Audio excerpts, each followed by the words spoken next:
할렐루야, 반갑습니다. 잘 오셨습니다. 오늘 함께 나눌 말씀을 먼저 좀 보고 오늘 또 로그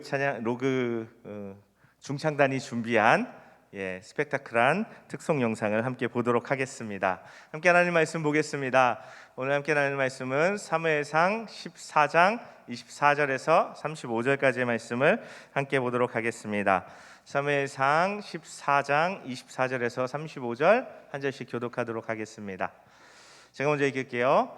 이날에 이스라엘 백성들이 피곤하였으니 이는 사울이 백성에게 맹세시켜 경계하여 이르기를 저녁 곧 내가 내 원수에게 보복하는 때까지 아무 음식물이든지 먹는 사람은 저주를 받을지어다 하였음이라. 그러므로 모든 백성이 음식물을 맛보지 못하고 그들이 다 숲에 들어간즉 땅에 꿀이 있더라. 백성이 숲으로 들어갈 때 꿀이 흐르는 것을 보고도 그들이 맹세를 두려워하여 손을 그 입에 대는 자가 없었으나 요나단은 그의 아버지가 백성에게 맹세하여 명령할 때에 듣지 못하였으므로 손에 가진 지팡이 끝을 내밀어 벌집에 꿀을 찍고 그의 손을 돌려 입에 대매 눈이 밝아졌더라. 그때 백성 중 한 사람이 말하여 이르되 당신의 부친이 백성에게 맹세하여 엄히 말씀하시기를 오늘 음식물을 먹는 사람은 저주를 받을지어다 하셨나이다. 그러므로 백성이 피곤하였나이다 하니 요나단이 이르되 내 아버지께서 이 땅을 곤란하게 하셨도다. 보라, 내가 이 꿀 조금을 맛보고도 내 눈이 이렇게 밝아졌거든. 하물며 백성이 오늘 그 대적에게서 탈취하여 얻은 것을 임의로 먹었더라면 블레셋 사람을 사륙함이 더 많지 아니하였겠느냐. 그날의 백성이 믹마스에서부터 아얄론에 이르기까지 블레셋 사람들을 쳤으므로 그들이 심히 피곤한지라.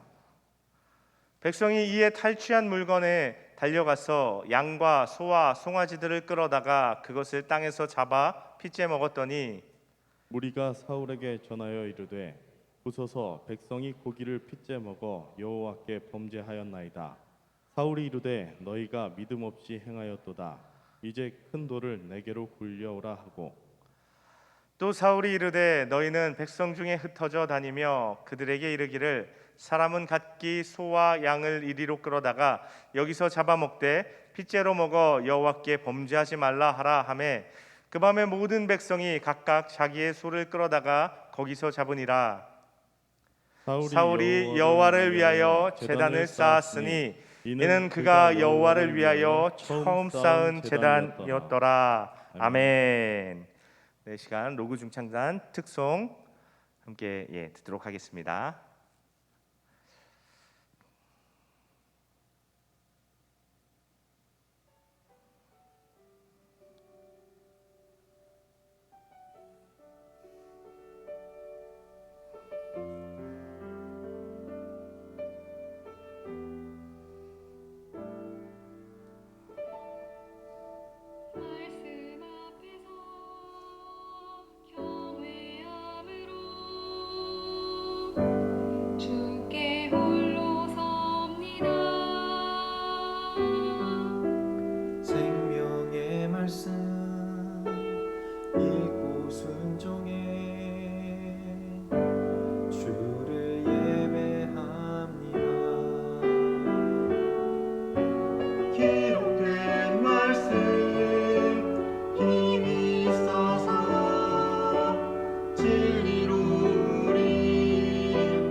순종하며 주 따라가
하나님 말씀에 운명을 거는 자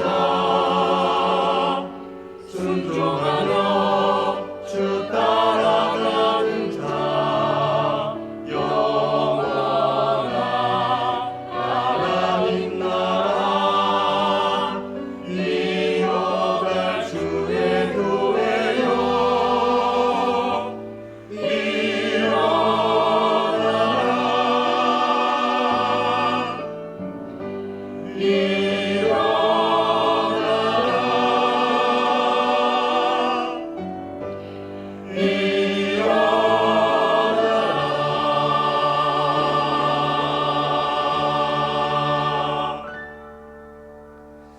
할렐루야.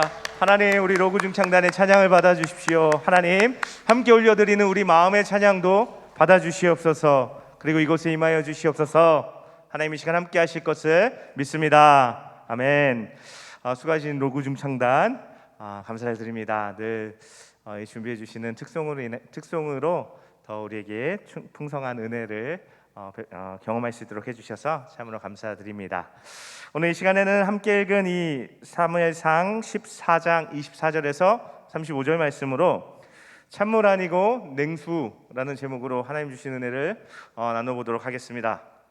원래는 이번 주가 4월달 마지막 주죠. 그래서 잠언의 말씀을 좀 살펴볼 주이긴 한데 내용이 앞에서부터 쭉 이어지는 내용이라 좀 끊기가 애매하더라고요. 그래서 이번 주 말씀까지 살펴보고 다음 주에 잠언 말씀을 나누는 것으로 하겠습니다. 양해를 부탁드립니다. 지난주 우리가 함께 나눈 말씀에서요, 우리는 한 분명한 모습을 살펴보았습니다. 그것은 믿음의 사람 한 사람이 얼마나 상황을 극적으로 반전시킬 수 있는가라는 모습을 우리가 지난주 말씀을 통해서 보게 되었습니다.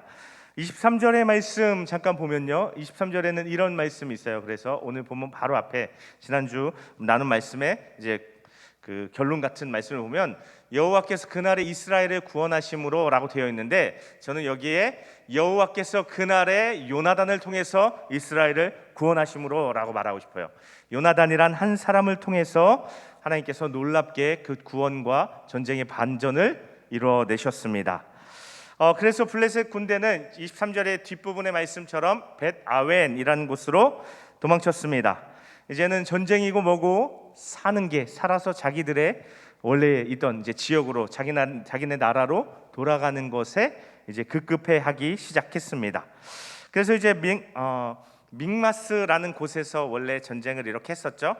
이쪽에 이스라엘은 게바라는 곳에서, 골짜기 건너편 저쪽에 이제 블레셋은 믹마스라는 곳에서 전쟁을 했는데, 믹마스에서 이제 전세가 밀리니까 그 뒤에 에브라임 산지라는 산 쪽으로 이제 도망을 치게 됩니다. 사진 하나 보여주시면 이런 모습이에요.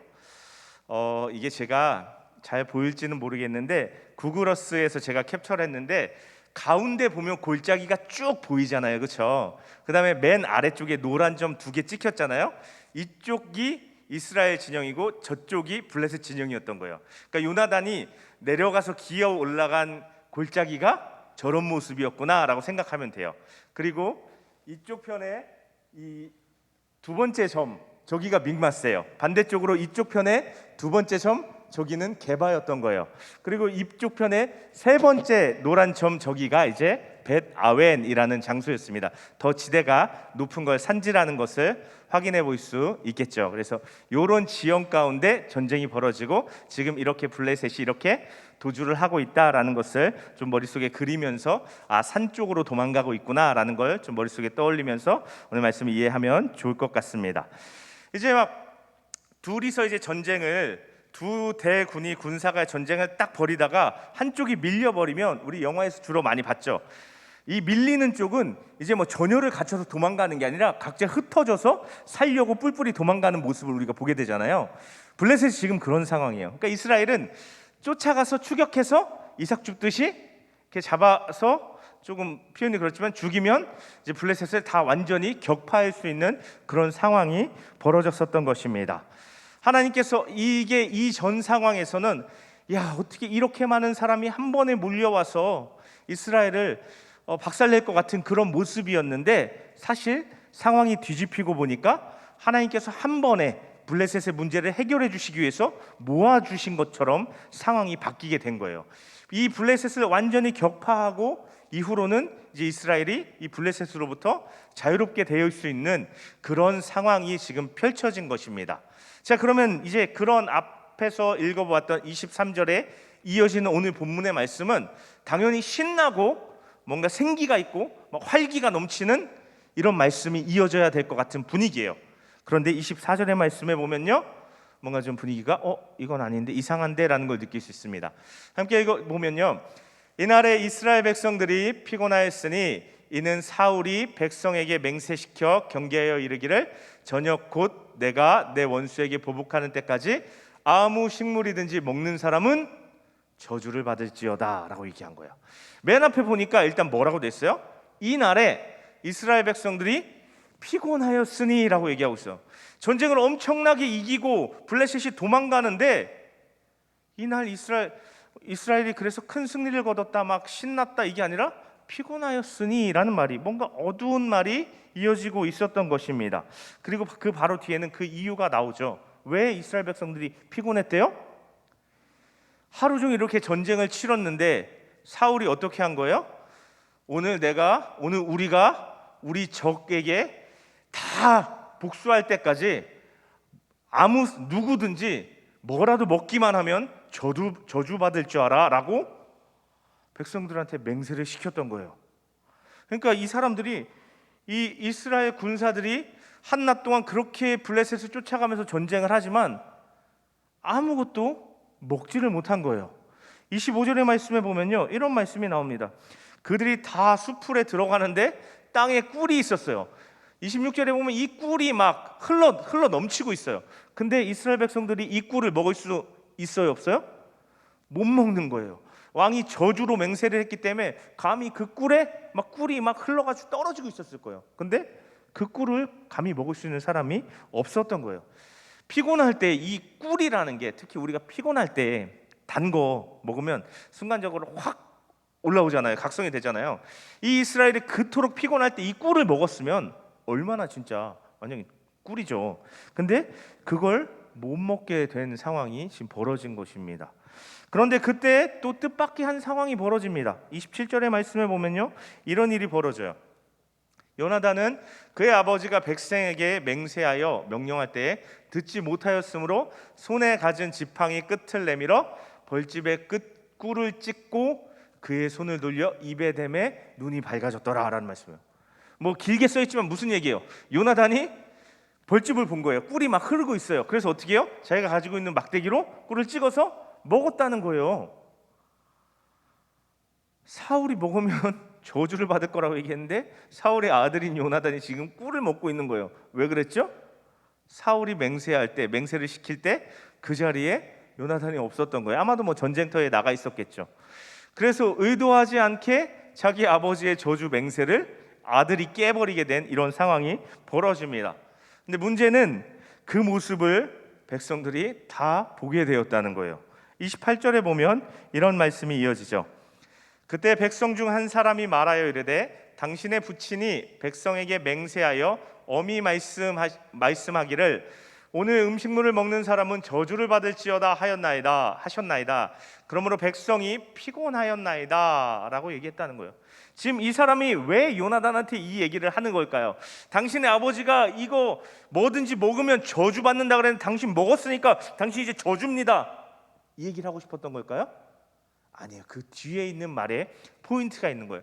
그러므로 지금 우리 백성들이 다 피곤합니다. 다 기진맥진합니다. 자신들의 상황을 토로하고 싶었던 거예요. 그래서 이어지는 말씀에 보면 요나단이 차라리 먹고 전쟁을 했으면, 우리 식으로 얘기하면 차라리 먹고 전쟁을 했으면 이 전쟁을 더 크게 이길 수 있었을 텐데 이런 말을 하는 모습을 보여주게 됩니다.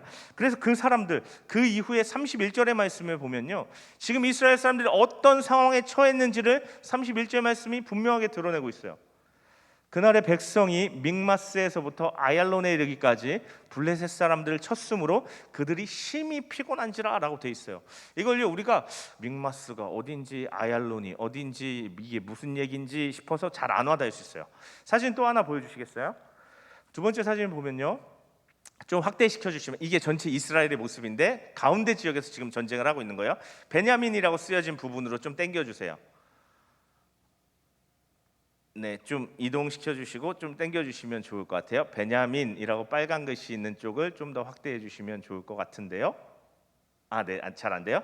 네, 요 보면 베냐민이라는 요 빨간 글씨 바로 아래에 보면 사울의 기브아라는 글씨가 혹시 보일지 모르겠어요. 동그라미 원 되어 있는 부분인데 그쪽 근처에서 전쟁이 지금 벌어지고 있는 거거든요. 근데 거기서 왼쪽으로 쭉 나가면 이 점선된 부분에 아얄론이라는 곳이 있어요.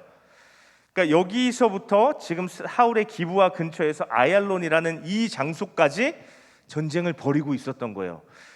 블레셋 사람들은 이 아얄론만 넘어가면 이제 아얄론 골짜기가 나오고 거기서부터 블레셋 땅이기 때문에 이쪽으로 도망가면서 이제 전쟁을 벌이고 있었던 거죠. 쫓기면서 전쟁을 했던 거죠. 그러니까 이스라엘 백성들이 이렇게 제법 먼 거리를, 그것도 아까 말씀드린 것처럼 산지였다고요.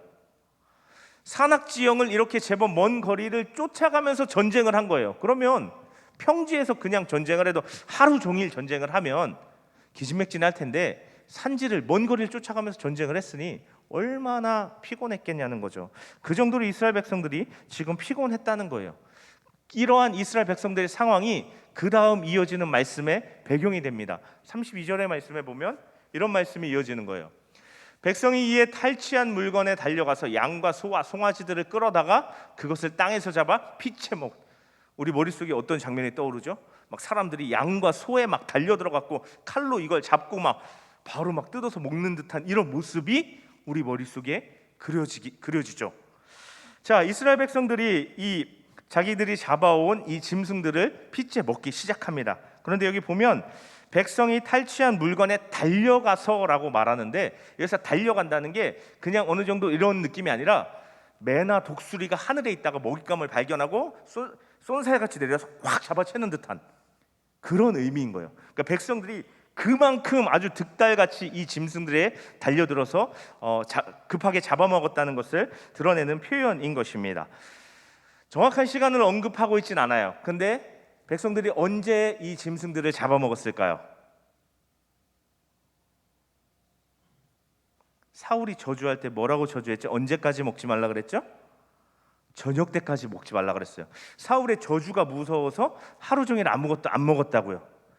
그러면 지금 이 짐승을 잡아먹는 때가 언제라는 걸 알 수 있어요? 저녁 때겠죠, 그렇죠? 이스라엘의 시간 개념이 들어가 있는 말씀인 거예요. 이스라엘은요, 해가 질 때 하루가 넘어가요. 그러니까 사울의 말은 다시 얘기하면 오늘 하루 종일 우리가 이 전쟁을 완전히 승리할 때까지 아무것도 먹지 마라고 얘기했던 거예요. 근데 지금 해가 지고 날이 다음 날로 넘어간 거예요. 저주가 사울이 저주의 맹세가 지금 풀리고 자유롭게 된 거예요. 그러니까 저녁이 되자마자 해가 떨어지자마자 굶주렸던 백성들이 짐승을 향해서 달려들어서 그걸 피째 먹었다는 것을 보여주는 말씀입니다. 그런데요, 이게 그러면 뭐예요? 이스라엘 사람들이 육회를 좋아하나? 선지를 좋아하나? 라고 생각할 수 있는데 그게 아니라 이 짐승을 잡아서 창세기 9장 4절 5절에 보면요, 이런 말씀이 있어요. 창세기 9장 4절 5절 보면 하나님께서 사람들이 이제 육식을 자꾸 처음에 하나님께서 식물만 음식으로 주셨는데 자꾸 사람들이 고기를 먹으니까 고기를 육식을 허락하시면서 이렇게 말씀하시는데 그러나 고기를 그 생명되는 피째 먹지 말 것이니라. 그리고 내가 반드시 너의 피 곧 너희의 생명의 피를 찾으리니 짐승이면 그 짐승에게서 사람이나 사람의 형제면 그에게서 그의 생명을 찾으리라 라고 말씀하세요. 짐승을 먹어도 동물을 먹어도 육식을 해도 피째 먹지 말라는 거예요. 왜냐하면 하나님께서 생명이 그 피에 있다라고 말씀을 하시는 거예요. 왜 특별히 생명을 피에 있다라고 말씀하셨을까 생각을 해보면 뭐 많은 이유가 있을 수 있겠지만 인간이 서로에 대해서 무고한 피를 흘리고 다른 어떤 무고한 희생을 치르는 이 일을 막으시기 위해서 생명을 피해 있다라고 말씀하지 않으셨을까라는 생각도 해보게 돼요. 근데 어쨌든 생명이 피해 있으니 피를 먹지 말라라고 말씀을 하셨습니다. 근데 지금 이스라엘 백성들이 피째 먹고 있어요. 왜 그랬을까? 짐승을 잡아서 그 피를 다 빼고 나서 먹어야 되는데 이 사람들이 너무 배고프고 너무 굶주려서 급하게 이걸 먹다 보니까 피가 아직 다 빠지기 전에 짐승들을 먹었다는 것을 드러내는 표현이 바로 이 피째 먹었다는 상황인 것입니다. 여기저기서 막 사람들이 피 묻은 피가 아직 그대로 있는 고기를 먹고 있었던 것입니다. 혼란이 벌어진 거죠. 그러니까 어떤 사람이 사울한테 달려가서 얘기합니다. 큰일 났습니다. 우리 백성들이 다 피째 지금 먹고 있어요. 하나님 앞에 다 죄를 짓고 있습니다. 범죄했습니다 라고 얘기를 해요. 그랬더니요, 사울이 하는 말이 가관인데 사울이 뭐라고 이야기를 하는가 하면 그 백성들에게 이렇게 이야기를 합니다. 사울이 이르되 너희가 믿음 없이 행하였도다 라고 백성들을 평가해요. 사실 이 일이 왜 벌어졌어요? 사울이 말도 안 되는 맹세를 해서 벌어졌는데 사울이 오히려 백성들을 죄인 취급하는 걸 볼 수 있습니다. 그리고 나서 사울이 이렇게 얘기합니다. 큰 돌 하나 굴려오라는 거예요. 큰 돌을 하나 가져오라는 거예요. 그리고 이어서 백성들한테 너희들 여기 가지고 나와서 이 위에서 짐승을 잡아서 먹어라 라고 이야기를 해요. 왜 그런 거 하니? 이 땅에 놓고 짐승을 잡으면 이 피가 잘 안 빠져요. 근데 이 돌 위에, 돌덩이 위에 또 어떤 제단 위에 이 짐승을 잡으면 이 피가 훨씬 효과적으로 효율적으로 다 빠진다는 거죠. 그러니까 짐승이 돌 위에 올려놓고 짐승을 잡을 것을, 그래서 피를 다 빼고 먹을 수 있도록, 그래서 하나님 앞에 죄를 짓지 않도록 지금 사울이 조치를 하는 거였어요. 그리고 또 한 가지 의미가 있는데 그것은 이스라엘에서 예루살렘의 성전이 지어지기 전에는 이스라엘에서 모든 육식은 하나님께 드려지고 나서 그 제물을 먹는 것이 이스라엘에게 허락된 육식이었어요. 요즘처럼 그냥 돼지고기 먹고 싶다고 돼지 잡고 닭고기 먹고 싶다고 닭 잡는 게 아니라 하나님께 제물로 드리고 그 제물로 드려진 이후에 그 짐승을 먹는 게 이스라엘의 육식이었던 거예요. 그러면 지금 이 짐승들을 다 갖고 와서 돌 위에서 이 짐승들을 잡고 거기서 피를 빼는 이 과정을 사울은 뭘로 만드는 거예요? 하나님 앞에 제물을 드리는 과정으로 만드는 거예요. 다시 말해서 지금 이스라엘 백성들이 범죄한 것을 하나님 앞에 회개하는 그 제사, 그 제물로 이것을 만드는, 이 백성들이 이 고기를 먹는 것을 그러한 제사의 과정으로 만드는 술수를 지금 사울이 부리고 있었던 것입니다. 그렇다면요, 이 제사가 제대로 된 제사였을까? 과연 하나님께서 받으시는 제물이었을까라는 생각을 우리가 하게 되는데 뒤이어서 그걸 좀 더 살펴보기로 하고요. 하나님께서 엄청난 승리를 가져다 주셨는데 전혀 그 이어지는 장면이 기쁘지 않습니다. 어떤 하나님께 감사를 드리는 그런 모습도 아니었어요. 왜 이런 난장판이 벌어졌죠? 이유가 뭐였죠? 그 시작이 어디였죠? 사울의 맹세 때문이었습니다. 전쟁통에 금식을 한다는 것 자체가 그냥 봐도 잘 이해가 안 되는 좀 이상한 그런 모습이에요. 더군다나 이 전쟁은 하나님께서 하나님의 백성들을 구원하시기 위해서 벌어지게 해주신, 하나님께서 그 적을 이스라엘에게 넘겨주신 전쟁이었어요. 그러면 굳이 이 전쟁에 승리하기 위해서 맹세를, 어떤 금식을, 이 금식을 위한 어떤 저주의 맹세를 걸 필요가 전혀 없는 상황이었다고요. 근데 사울이 그렇게 했어요. 그래서 이 사울이 이 백성들에게 지키게 한 이 맹세가 얼마나 의미가 없는 것인지를 오늘 말씀이 직접적으로 드러내는 것이 요나단의 모습이에요. 요나단이 꿀을 찍어 먹었어요. 사울이 뭐든 먹으면 저주받는다 그랬거든요. 그럼 요나단은 저주를 받아야 돼요. 우리식으로 얘기하면 하늘에서 날벼락이 막 떨어져야 될 것 같은 상황이거든요. 근데 뭐라고 얘기하고 있어요? 오늘 말씀이 요나단에게 저주가 임하기는커녕 요나단의 눈이 뜨여졌더라라고, 요나단이 오히려 막 힘을 얻는 모습이 드러나고 있는 거예요. 사울의 맹세가 그만큼 말도 안 되는 짓이었다라는 것을 성경을 기록한 기자가 드러내는 장면이었던 것입니다. 그런데도 무리한 금식의 맹세로 하루 종일 왕을 위해 또 나라를 위해서 하나님을 위해서 열심히 전쟁을 치렀던 이스라엘 백성들은 한순간 죄인들이 되어버렸습니다. 굳이 금식을 맹세시켜서 백성들을 죄악 가운데 어찌 보면 사울이 몰아넣은 것처럼 되어버렸습니다. 그 이유는요, 왜 사울이 그럼 이토록 무의미하고 이토록 말도 안 되는 이런 맹세를 왜 백성들한테 시켰을까? 라는 생각을 우리가 하게 됩니다. 24절에 보면 그 이유를 알 수 있는 그 말씀이 나와 있습니다. 24절 다시 보면요, 24절에는 이런 말씀이 나와 있습니다. 여기 보면 사울이 백성에게 맹서시켜 경계하여 이르기를 뭐라고 되어 있어요? 저녁 곧 내가 내 원수에게 보복하는 때까지. 사울이 이 전쟁을 어떻게 이해하고 있어요? 내가 내 원수에게 보복하는 전쟁이라는 거예요. 이 전쟁은 원래 왜 일어났는데요? 하나님께서 이스라엘 백성들을 구원하시려고 이 전쟁이 일어나게 했고, 요나단이 그런 하나님의 뜻에 합당하게 반응했을 때 말도 안 되는 기적 같은 일이 일어나서 이스라엘이 승리하기 시작했다고요. 하나님의 전쟁인 거예요. 하나님이 이스라엘을 구원하시려고 일어나게 하신 전쟁이라고요. 근데 사울은 이 전쟁을 뭐라고 고백하고 있어요? 내가 나의 원수들에게 보복하는, 복수하는 그런 전쟁이다라고 지금 고백하고 있는 거예요.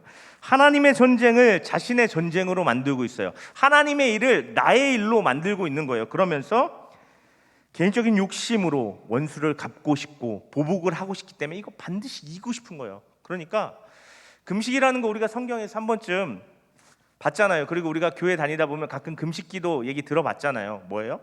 목숨을 걸 만큼 하나님 앞에 간절한 마음으로 기도하는 게 금식하면서 하는 기도예요. 하나님 앞에 간절한 마음을 드리는 게 금식인 거예요. 근데 사울은 지금 그 금식을 그냥 수단적인 이런 거죠. 자판기가 있어요. 돈을 넣어요. 그러면 음료수가 나와요. 버튼을 눌러요. 음료수가 나와요. 이런 것처럼 하나님께 금식을 넣어요. 전쟁 승리 버튼을 눌러요. 그럼 전쟁 승리가 뚝 떨어질 것처럼 지금 하나님께 그런 기계적인 방식으로, 비인격적인 방식으로 금식을 하려고, 하나님을 이용하려고만 했다는 것이 이것을 통해서 드러나는 것입니다.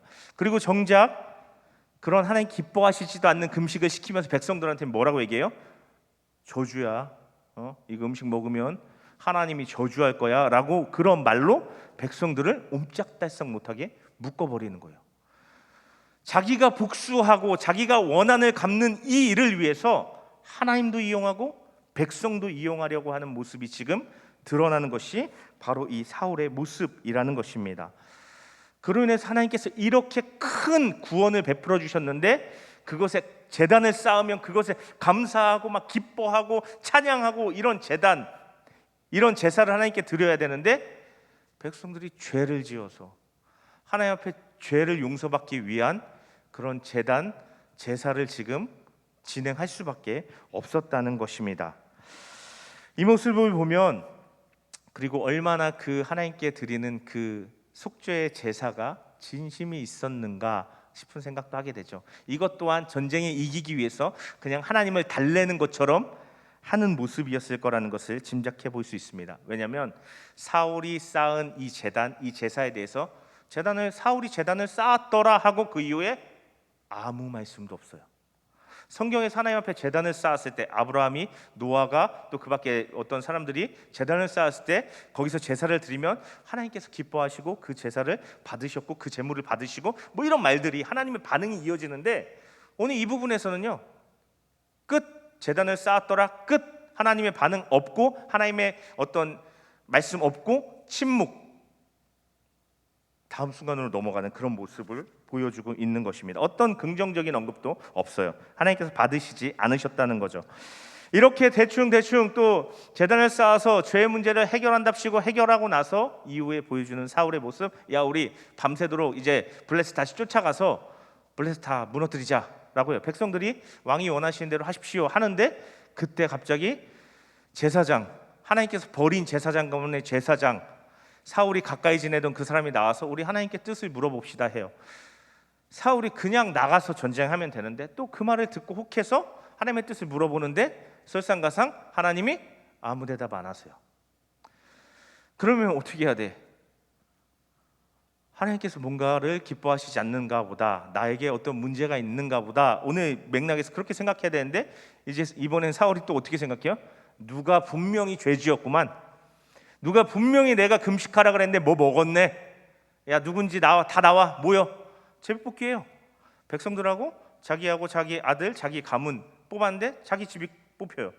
그리고 자기하고 자기 아들 요나단하고 제비뽑기 하는데 당연히 누가 뽑혀요? 요나단이 뽑히죠. 근데 이 과정 가운데 사울은 또 맹세해요. 여기서 누가 죄를 지었든지 그게 내 아들이라도 살지 못할 것이다. 반드시 죽을 것이다. 맹세를 해요. 왜 이런 얘기를 했어요? 어떤 한 사람이든지 이 죄인으로 나오기만 하면, 걸리기만 하면 그 사람한테 이 모든 죄값을 뒤집어 씌우고 죽여서 자신의 목적을 이루겠다는 거예요. 근데 백성들이, 여기 군사들이 사울의 그 얘기를 들으면서 누가 눈 하나 깜짝했을까요? 다 알고 있는데, 이미 다 봤는데, 누가 그 금식, 누가 그 맹세 어겼는지 백성들이 이미 알고 있는데 요나단인데? 당연히 요나단이 나왔어요. 이런 사울이 보여주는 모습이 결국 어떻게 됐겠어요? 사울 스스로가 우스워진 거예요. 사울 스스로가 스스로의 권위를 무너뜨리는 짓을 지금 했던 거예요. 그래서 그 결과, 오늘 말씀, 이 14장 말씀이 쭉 이어지는 마지막 결과, 14장 말씀의 결론 46절로 끝나는 거예요. 이 이야기가 46절에 보면요, 이런 말씀이 나옵니다. 14장 46절에 보면 사울이 블레셋 사람들 추격하기를 그치고 올라가매 블레셋 사람들이 자기 곳으로 돌아가니라 라고 되어 있어요.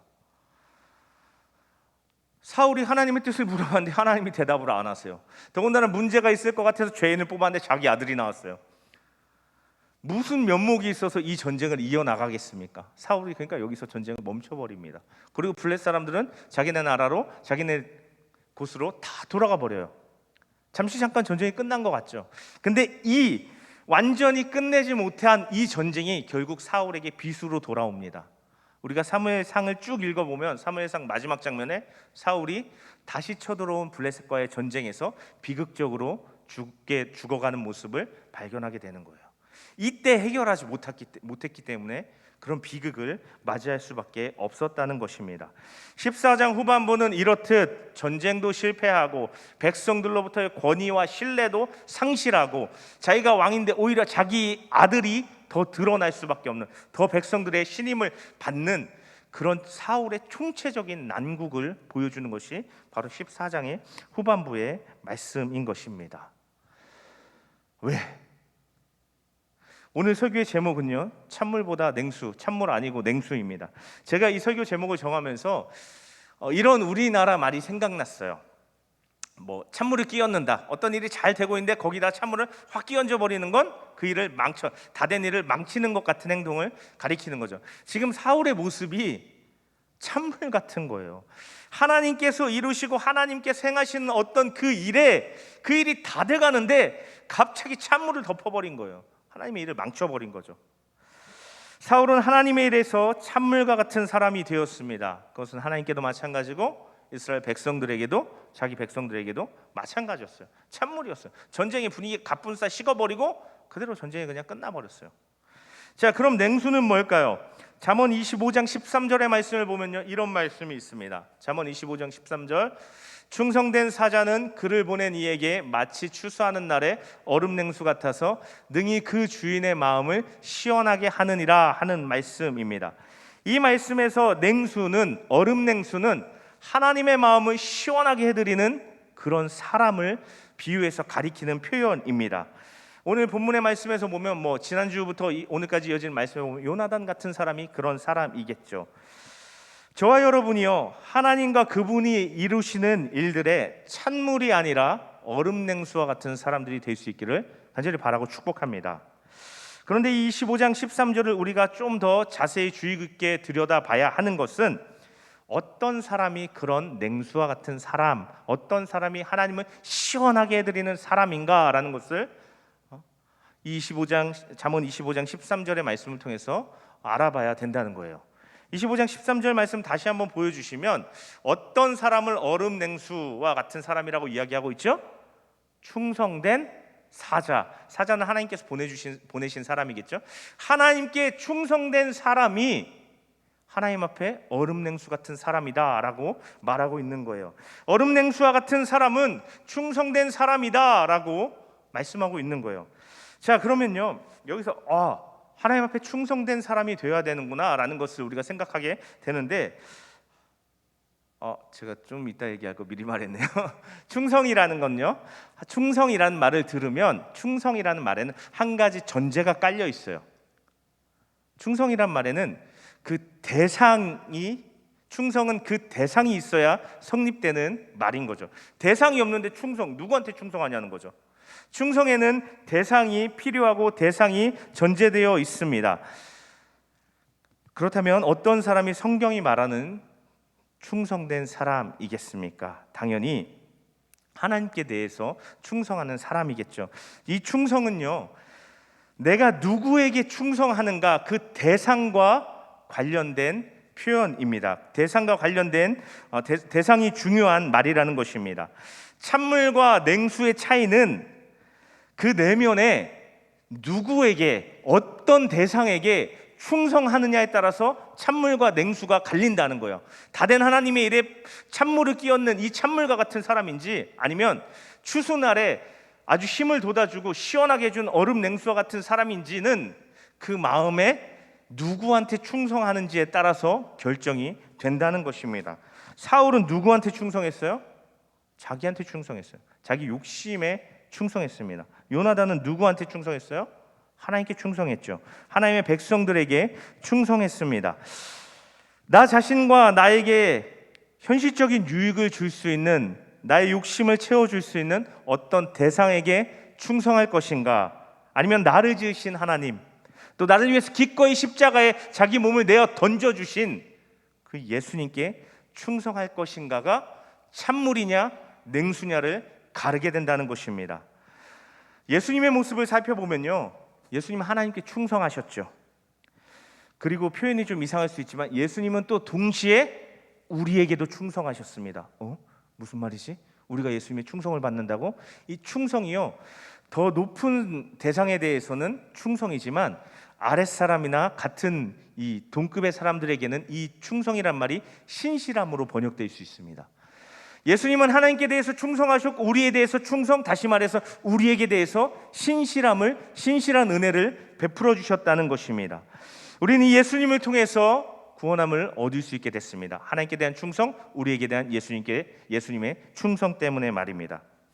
예수님을 통해서, 요나단을 통해서 우리는 분명히 알게 됩니다. 요나단이 하나님께 충성되었을 때 그를 통해서 하나님께서 전쟁을 한순간 뒤집어버리는 반전이 일어나셨습니다. 예수님께서 하나님께 충성하셨을 때 죽으셨지만 부활하셨고, 죽으셨지만 다시 살아나셨고, 온 만물의 왕이 되어주셔서 예수님의 죽음이 우리의 삶이, 우리의 부활하심이 될 수 있었다는 것입니다.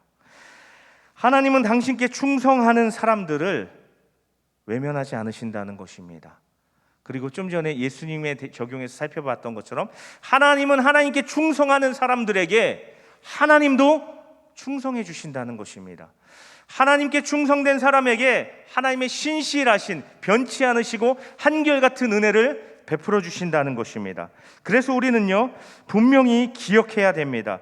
이것이, 하나님께 충성하는 그것이 하나님의 은혜를 누리면서 살아가는 삶이라는 것을 우리는 기억할 수 있어야 한다는 것입니다.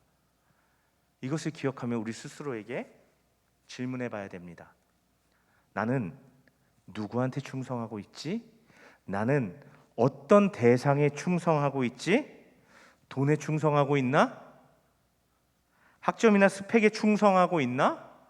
비슷한 의미로 주식과 코인 같은 재테크에 충성하고 있나? 아니면 다른 어떤 인맥, 어떤 나를 이끌어줄 수 있을 것 같은 든든한 사람에게 충성하고 있나? 아니면 어떤 이성, 나에게 즐거움을 주고 만족을 줄 것 같은 이성에게 충성하고 있나? 게임에 충성하고 있나? 무엇에 충성하고 있나? 스스로에게 질문해 봐야 됩니다. 그것도 다 아니면 나는 정말 하나님께 충성하고 있는가?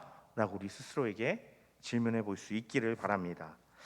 하나님은요, 사울이 하나님께 드리는 그 금식을 거짓 충성으로 받지 않으셨습니다. 하나님께서는 비인격적이고 맹신과 같은 충성은 거절하십니다. 외면하십니다. 충성은 하나님께 대해서 온전히, 또 오늘 로그 중창단이 드린 이 찬송에서, 찬양의 가사에서 우리가 보는 것처럼 하나님의 말씀과 그분의 뜻에 온전히 충성하는 것이 하나님께서 인정하시고 받으시는 충성이라는 것입니다. 그분의 말씀과 그분의 뜻에, 그분 자신에게 우리의 생명을, 우리의 인생을 거는 것이 충성이다라고 성경은 우리에게 분명히 밝히고 보여주고 도전하고 있는 것입니다. 하나님은 그런 사람들, 온전히 하나님께 충성된, 하나님께 충성되어 자신의 삶을 드리는, 맡기는 그런 사람들을 얼음 냉수와 같이 귀하게 받으시고, 그런 삶을 하나님께서 붙드셔서 시원하게 하나님 역사하시고 시원하게 하나님의 일에 사용하신다는 것입니다. 저와 여러분이 하나님께 충성하실 수 있길 바랍니다. 다른 어떤 대상이 아니라 하나님께 충성할 수 있기를 바랍니다. 하나님을 신뢰하고 하나님께 충성함을 통해서 하나님이 그런 나의 충성을 받으시고 하나님이 나에게 충성해 주시는 그런 하나님의 신실한 은혜들을 경험하고 누리시면서 살아가시게 되기를 간절히 바라고 축복합니다. 하나님의 신실하심, 하나님께 대한 충성, 이런 말로 표현을 하면 좀 멀리 있는 것 같아서 다가오지 않을 수도 있습니다. 그런데 실제적으로 우리가 우리의 마음을 하나님께 집중해서 하나님께 충성하기로 결단을 한다면 하나님께서 우리에게 하시는, 하나님께서 우리에게 베풀어 주신 은혜의 역사는 구체적이고 내 삶의 실제적인 부분에 직접적으로 개입하시고, 길이 없어 보이는 곳에 길이 생기고, 도움이 없어 보이는 곳에 도움의 손길이 들어오고, 공급함이 없는 그 곳 가운데, 그러한 상황 가운데 뜻밖의 공급하심을 경험하게 하는 실제적인 하나님의 충성으로 우리 삶 가운데 나타나게 된다는 것입니다.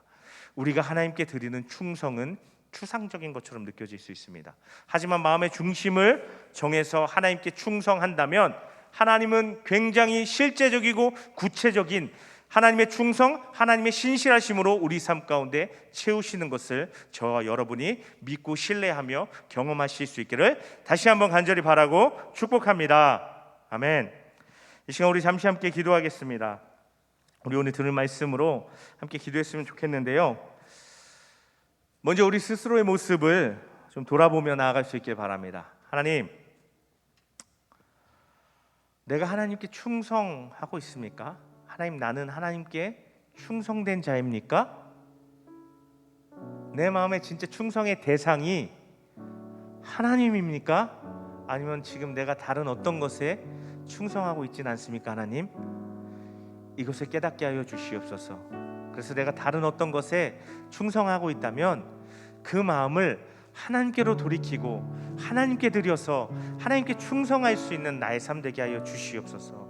그때 하나님께서 나에게 경험되게 해주시는 하나님의 충성하심을, 하나님의 신실한 은혜를 실제적이고 구체적인 삶의 자리, 삶의 문제, 삶의 영역들 가운데서 경험할 수 있도록 해주십시오. 하나님, 그리할 때 내가 정말 하나님께 더 충성하겠습니다. 하나님을 시험하는 것이 아니라 하나님의 이끄심을 구하며 나아가오니 하나님 은혜 베푸시고 나를 더 하나님 앞에 충성하는 삶으로 추수 때 얼음 냉수와 같이 하나님 마음을 시원하게 해드리는 그런 사람 되게 해주십시오.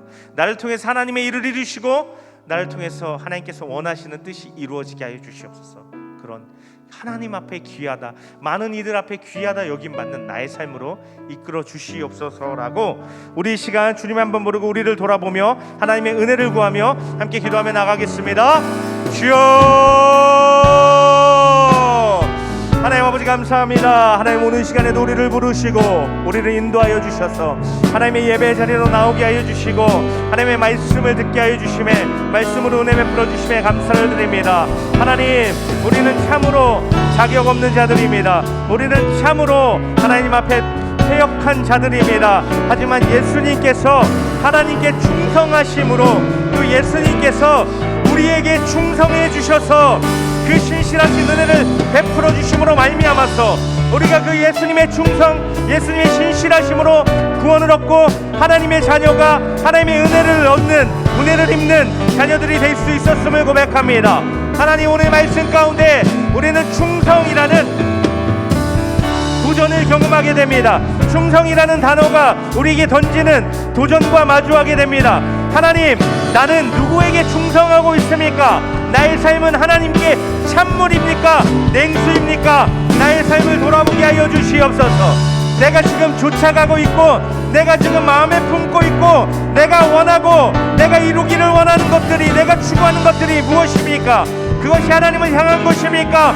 나를 향한 것입니까? 나의 욕심을 향한 것입니까? 하나님께서 오늘 사울의 모습을 통하여서, 오늘 요나단의 모습을 통하여서 진정한 충성이 어떤 것이고, 하나님께서 함께 하시는 삶이 어떤 삶이고, 하나님께서 어떤 삶을 우리에게 요구하시는지를 아버지 하나님 깨닫게 해주시고 도전하여 주시는데, 하나님, 우리가 사울과 같이 거짓 충성으로 하나님의 근심이 되고 또 많은 이들의 근심이 되는 삶을 살지 않게 하여 주시옵소서. 세상이 아버지 하나님 던지는, 세상이 제시하는 물질적인 기준과 아버지 하나님 세속적인 성공에 마음을 빼앗기고 아버지 어떤 육신의 만족과 기쁨과 즐거움만을 쫓아가는 우리의 삶, 우리의 충성이 되지 않게 하여 주시옵소서. 하나님, 우리의 눈을 열어주셔서, 우리의 마음을 열어주셔서 영원한 아버지 하나님의 나라와 아버지 영원하시고 완전하시고 무엇과도 비교할 수 없는 아버지 하나님과 그분의 뜻에 속한 아버지 하나님 놀라운 것들을 바라볼 수 있는 눈이 열려지게 하여 주시고, 하나님께 충성할 수 있는 우리 한 사람 한 사람 되게 하여 주시옵소서. 하나님께 충성함이, 하나님께 우리 삶의 드림이 미련해 보이고 아버지 무가치해 보이고 무의미한 것처럼 여겨질 수 있습니다. 하지만 말씀을 통해서 우리에게 하나님 보여주시는 것은, 하나님은 그 우리의 충성을, 하나님을 향한 충성을 외면하시지 않는다는 것입니다. 하나님, 우리의 충성을 바라보시고 우리의 충성을 기억하시고 우리의 충성을 기뻐하심으로 말미암아서 우리의 삶 가운데 하나님의 충성하심으로 채워주신다는 것입니다. 하나님의 신실한 은혜로 우리의 삶 가운데 역사해 주신다는 것입니다. 실제적으로, 구체적으로, 세밀하게 우리의 삶의 하나님의 역사를 나타내어 주신다는 것입니다. 하나님의 은혜를 베풀어 주신다는 것입니다. 우리가 하나님, 이런 신실하신 하나님, 충성된 하나님을 바라보며 그 하나님 앞에 우리 또한 충성된 모습으로, 신실한 모습으로 반응할 수 있도록 하여 주시옵소서. 하나님, 우리 마음에 어떤 위선과 어떤 기만으로 하나님을 대충 속이고 하나님의 은혜와 복을 아버지 따내려고 하는 것이 아니라, 하나님을 정말 인격적으로 아버지 존중하며 인정하며 아버지 하나님께 충성하며 나아감으로 하나님과 함께, 하나님과 동행하여 하나님 손에 붙들려 하나님께 쓰임받는 하나님의 마음에 그 뜻하신 말을 시원하게 이루어드리고 하나님께 시원하게 붙들려 쓰임받는 그런 우리 한 사람 한 사람 다 되게 하여 주시옵소서. 길이 없어 보이고 앞으로 할 수 없는, 앞으로 할 수 없어 보이는 이 시대 가운데 하나님이 우리를 향한 길을 갖고 계시고 하나님이 우리를 향한 계획을 갖고 계심을 믿으며 하나님 앞에 더욱 나의 삶 들여 충성하며 나아갈 수 있는, 충성을 결단할 수 있는 우리의 삶 되게 하여 주시옵소서. 하나님, 이 시간 우리에게 믿음을 더해 주시고 하나님 이 시간 우리에게 은혜를 더해 주셔서 하나님 더 깊은 충성 가운데로 나아갈 수 있도록, 더 깊은 하나님과의 교제 가운데로, 신뢰 가운데로 하나님의 손길을 경험하며 하나님의 선하심을 누린 가운데로 나아갈 수 있도록 하나님 도우시고 역사하여 주시옵소서.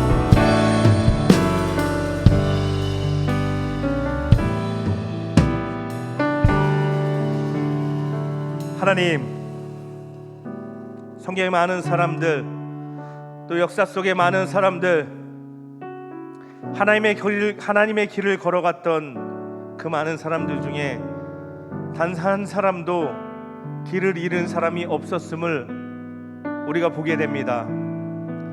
하나님을 따라가는 것이 때로는 너무 무모해 보이고 때로는 큰 가치가 없는 것처럼, 헛된 일처럼 보이기에 우리가 하나님께 충성하여 하나님을 따라가는 것, 하나님께 나의 삶 드리기를 주저함이 많음을 고백합니다.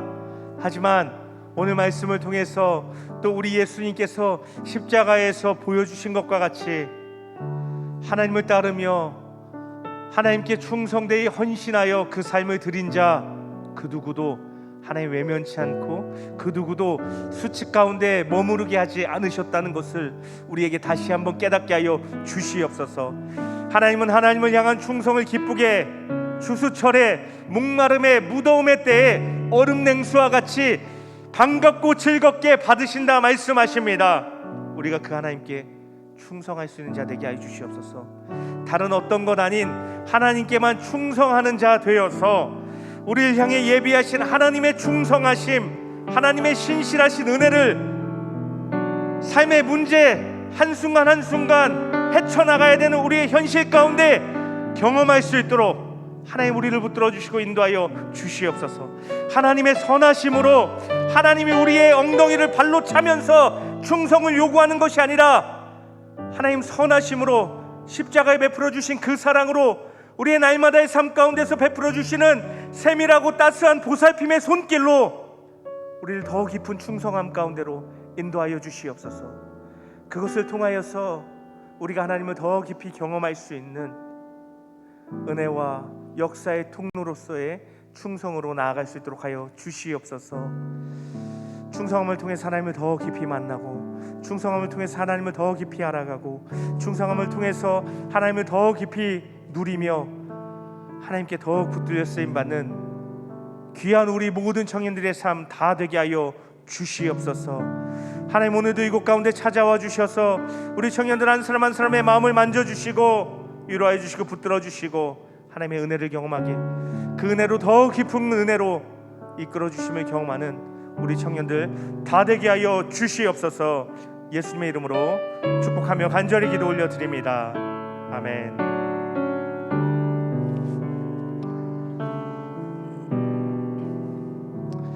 하나님 우리의 충성을 받아주시고 하나님의 충성으로 갚아주십니다. 할렐루야. 아멘.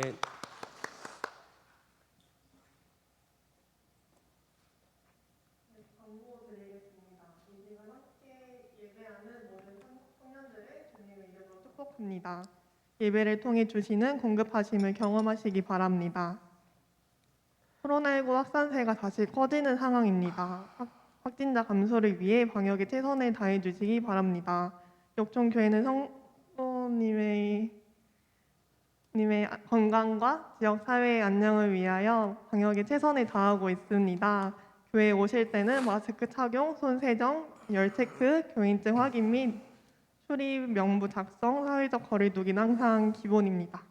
또 교회 내 모임과 음식 섭취를 자제해 주시기 바랍니다. 주일 예배, 수요 새벽, 금요 기도에는 좌석수의 20% 예배 인원이 참여할 수 있습니다. 또 예배 중계 후에는 홈페이지, 모바일 유튜브를 통해서 자유롭게 시청하실 수 있습니다. 그리고 다음 주 주일은 어린이 주일로 지킵니다. 다음 세대들이 신앙으로 자라나고 부모님들이 주의 평강 속에 지내기를 함께 기도합시다. 그리고 정교인 첫날 새벽 기도회는 5월 1일 토요일 오전 5시 30분에 대예배실에 서 있습니다. 그리고 2021년 가족 릴레이 성경 필사가 계속적으로 진행 중에 있습니다. 또 온라인으로도 성경 통독 및 필사하실 분은 교회 홈페이지에 가입하셔서 활용해 주시기 바랍니다. 그리고 신천지 및 이단을 경계하고 멀리해 주세요. 그리고 코로나19를 위해 함께 계속적으로 기도해 주시기 바랍니다. 네, 제가 한 두 가지만 덧붙이겠습니다. 하나는 우리가 코로나가 다시 재확산세가 커지면서 그 우리 셀 모임을 전면적으로 이제 줌으로만 진행할 수 있도록 제가 이제 권면을 드렸었는데, 앞으로도 최소한 500명 밑으로 내려올 때까지는 좀 전면적으로 줌으로만 셀 모임을 진행해 주시길 바라고요. 부득이한 경우 양해를 부탁드리겠고요. 그다음에 코로나 이 재확산세가 꺾이고 다시 잠잠해지기 위해서 함께 기도해 주시길 바라고요. 그다음에 이 광고가 사실 작년들에 대한 교회 전체의 광고이다 보니까 때로는 나랑 별로 크게 상관없는데 라고 느껴지는 부분도 많을 거예요. 그런데 이걸 보면서 이런 마음이 들었어요. 첫날 새벽 기도회가 있잖아요. 우리가 새벽에 나올 수는 없지만 매달 시작할 때 내가 한 달을 시작하는 그 자리에서 하나님을 기억하고 하나님께 한 달을 드리면서 하나님의 인도하심을 구하면서 나아가실 수 있는 우리 청년들 될 수 있으면 좋겠다라는 생각을 해봅니다. 그래서 5월달 시작하는 그 자리, 가정에서든지 어디에서든지 내가 시작하며 하나님 이 5월을 하나님 인도해 주세요라고 하나님 앞에 맡기며 시작하실 수 있기를 축복합니다. 이상입니다. 네, 함께 자리에서 일어나 즐거운 마음으로 파송 찬양합시다.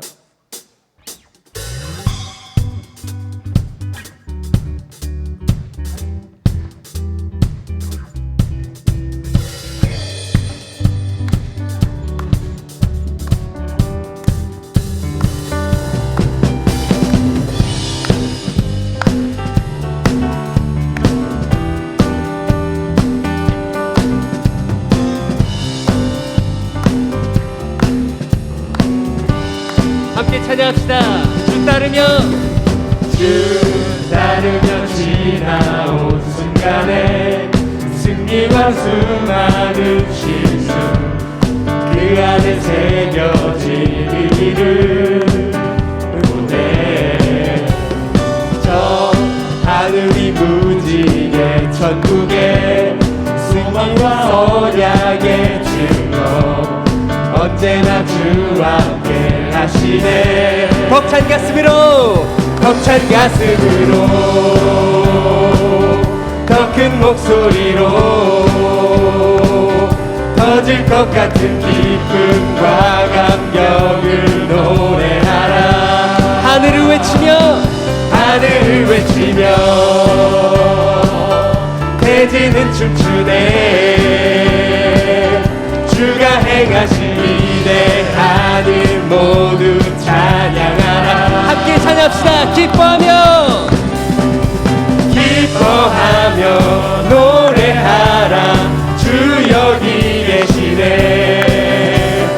태초부터 영원토록 주 함께 하시네. 다시 한번 기뻐하며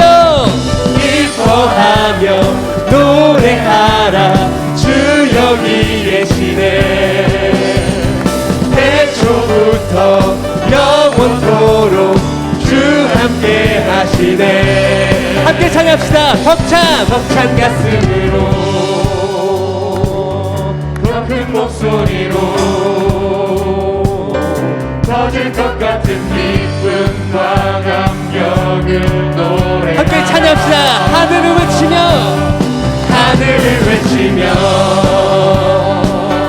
대지는 춤추네.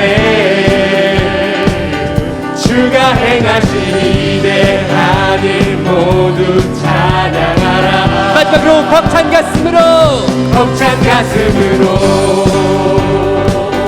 더 큰 목소리로 터질 것 같은 기쁨과 감격을 노래하라. 하늘을 외치며 대지는 춤추네. 주가 행하신 위대한 일 모두 찬양하라. 아멘. 주께 영광의 박수 올려드립시다. 할렐루야. 기도하겠습니다.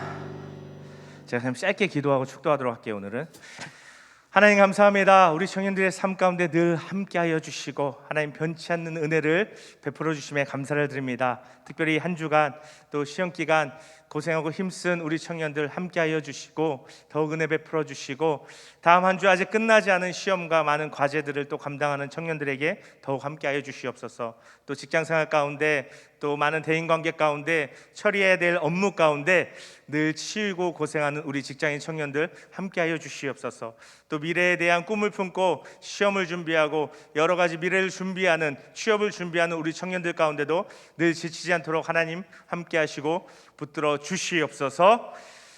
이제는 우리 주 예수 그리스도의 은혜와 하나님 아버지의 크고 놀라우신 그 사랑과 늘 우리와 함께 하시며 우리 안에 우리를 향한 하나님의 충성, 그 우리를 향한 신실하신 하나님의 은혜를 경험하고 맛보고 누리며 살아갈 수 있도록 하시는 성령의 역사하심이 오늘 말씀을 듣고 내가 다른 어떤 것 아니요 오직 하나님께만 충성함으로 하나님께서 내 삶에 갚아주시는 충성의 열매를 맛보며 살겠습니다. 내가 하나님께 얼음냉수와 같은 삶이 되어서 하나님의 마음을 시원하게 하여 드리는 그런 삶 살겠습니다 라고 결단하는 우리 모든 청년들 위해 함께 예배하는 모든 분들 위해 이제로부터 영원토록 함께 하시기를 간절히 축원하옵나이다. 아멘.